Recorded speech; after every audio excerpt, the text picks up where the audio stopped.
Hey everyone. So I've been having a lot of thoughts lately, and I figure we're gonna try vlogging. Yay! So a couple things before we begin. First of all, these are going to be fairly low-key videos which are light on the visual effects. And number two, don't mind the hair. It's been over a year since I've had a haircut.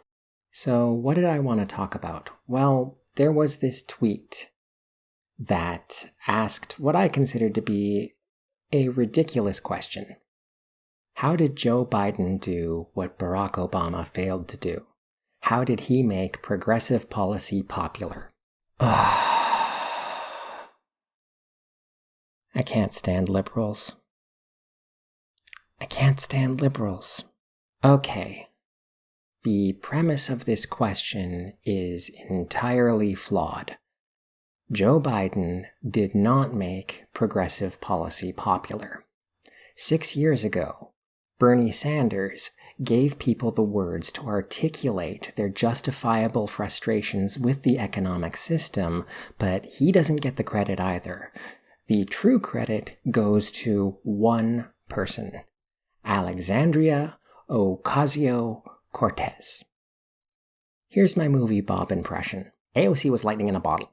A woman of color from a working-class background who was not only well-versed in socialist theory, but who also took a no-nonsense, take-no-prisoners approach to politics. She articulated abstract concepts like exploitation and surplus value in simple, relatable language, irrevocably tying them to the everyday life experience of ordinary Americans, thereby making policy preferences that had been rendered unthinkable by 40 years of neoliberal austerity into simple common-sense alternatives to what is obviously a failed system. Yeah, AOC did all of that.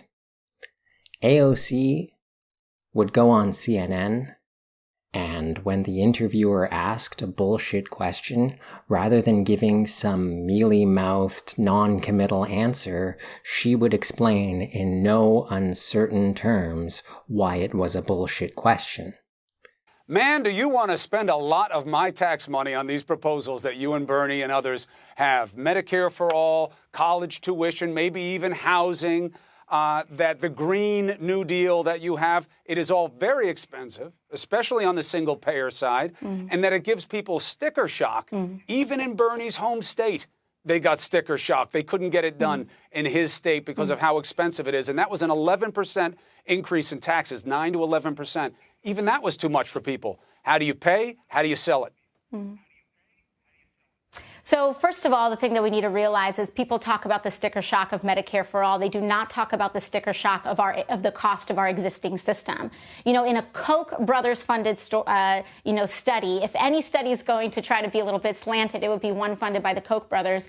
It shows that Medicare for all is actually much cheaper than the current system that we pay right now. And let's not forget that the reason that the Supreme Court upheld the Affordable Care Act is because they ruled that each of these monthly payments that everyday Americans make is a tax. And so while it may not seem like we pay that tax on April 15th, we pay it every single month, or we do pay it tax season if we don't buy, these plans off of the exchange. So we're paying for this system. We Americans have the sticker shock of healthcare as it is. And what we're also not talking about is why aren't we incorporating the cost of all the funeral expenses of those who die because they can't afford access to healthcare? That is part of the cost of our system. Why don't we talk about the cost of reduced productivity because of people who need to go on disability, because of people who are not able to participate in our economy, because they're having issues like diabetes or they don't have access to the healthcare that they need. I think at the end of the day, we see that this is not a pipe dream. Every other developed nation in the world does this. Why can't America? And that is the question that we need to ask. We have done these things before. We write unlimited blank checks for war. We just wrote a $2 trillion check for that tax cut, the GOP tax cut, and nobody asked those folks how are they going to pay for it. So my question is, why is it that our pockets are only empty when it comes to education and health care for our kids? Why are our pockets only empty when we talk about 100% renewable energy that is going to save this planet and allow our children to thrive? We only have empty pockets when it comes to the morally right things to do. But when it comes to tax cuts for billionaires, and when it comes to unlimited war, we seem to be able to invent that money very easily. And to me, it belies a lack of moral priorities that people have right now, especially the Republican Party. Rather than accepting a right-wing framework, she convinced her audience to accept a left-wing framework. Everybody loved her, and her popularity extended well beyond the political left. Identity-obsessed liberals loved watching a woman of color take the world by storm. Poor and working-class voters loved having an advocate who not only championed the things that they desperately needed, but also understood their struggles on a deeply personal level. AOC did all of that. She moved the Overton window to the left. And you idiots won't stop trash-talking her. Oh, I can't stand socialists. I can't stand socialists. That's right. AOC is now persona non gratis with large sections of the online left, the very people whose previously fringe policies she propelled into the mainstream. And look, I am not saying that she is perfect. There are valid criticisms. But most of the criticisms that are brought up against her on a daily basis are just trumped up bullshit. Oh my god, AOC called Nancy Pelosi Mama Bear when she was on The View. Oh my god, that proves she sold out to the establishment. That has bothered me because I feel like I love young people. I was once one. But you're on my shoulders. Absolutely. And we have carried this fight. People like, Nancy Pelosi, who was the only chick in the room for years. And Madam Feinstein, who was the only chick in the room for years and had to deal with all of that stuff. And to sort of hear it sound like you were dismissing us bothered the hell out of me. Of course. And she's been very upset about it. And I've been very upset about it for a long time. So do you think maybe they misunderstood what you were saying? Did I misunderstand what you were saying? Because I read the blurb on the website, so maybe you can clarify. No, of course, it and for me. I appreciate you sharing that with me because I think. Well, I figured everybody else probably already. Yeah, no, I appreciate you sharing that with me, and I think that that's something that we have to model more in politics.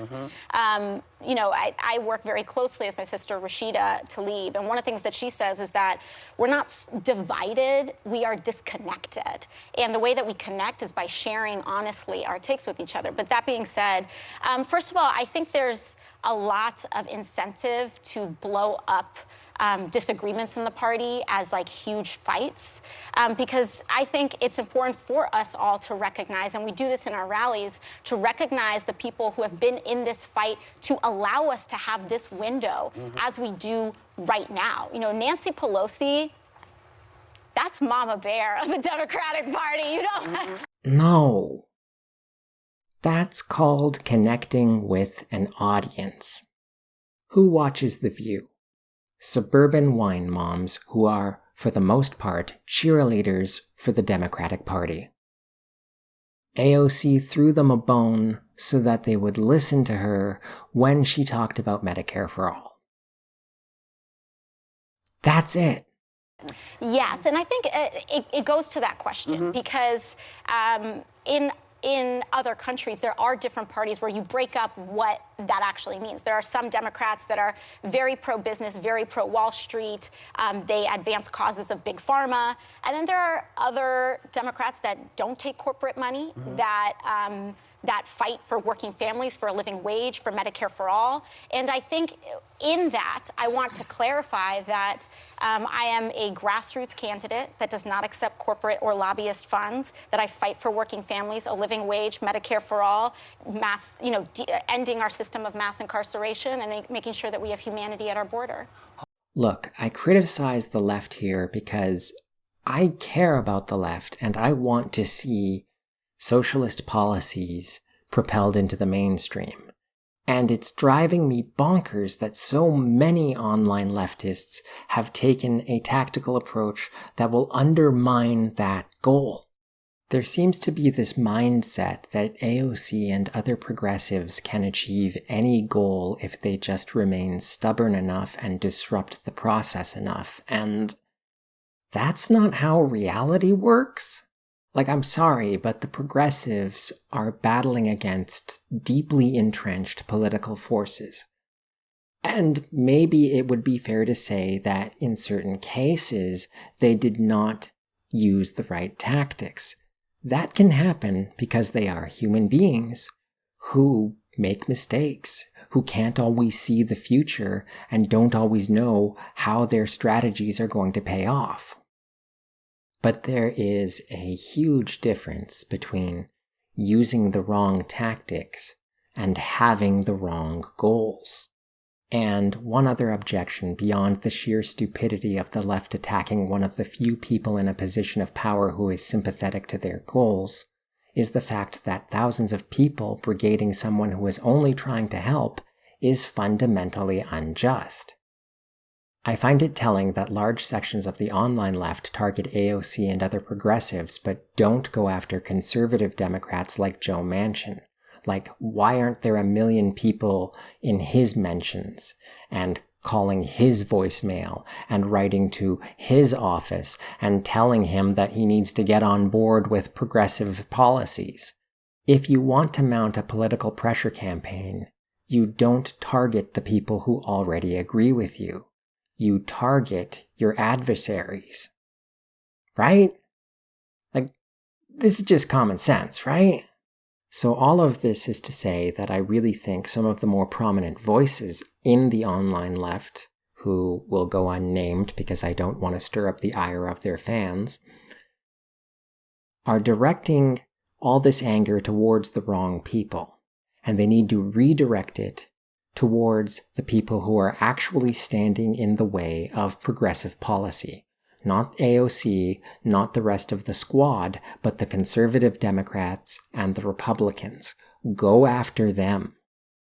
Now, are there any questions? Keeping in mind that I already explained about my hair. Oh, yeah, that's right. Okay, so that's pretty much it. Obligatory buy my book